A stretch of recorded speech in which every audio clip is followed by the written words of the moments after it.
गणपतीपुळे हे कोकणातले गाव. डोंगरात गणपती लपलाय राव.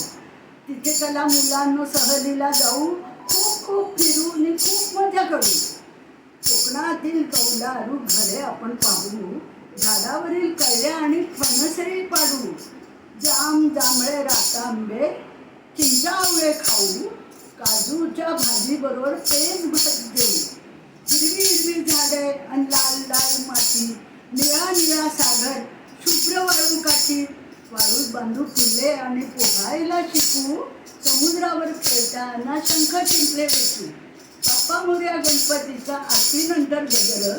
प्रदक्षिणेसाठी तिथे अख्खा उभा डोंगर. प्रदक्षिणा करताना पुढे पाठे पाहू. फिरताना सृष्टीचे लावण्य अनुभवू. बोटीतल्या प्रवासात नाचू करू मस्ती. डॉल्फिनचा नाच पाहू समुद्रावरती. जाता येता बसमध्ये गाऊ अंताक्षरी. त्याशिवाय सहल आपली पुरी होणार नाही. त्याशिवाय सहल आपली नाही होणार पुरी. नाही होणार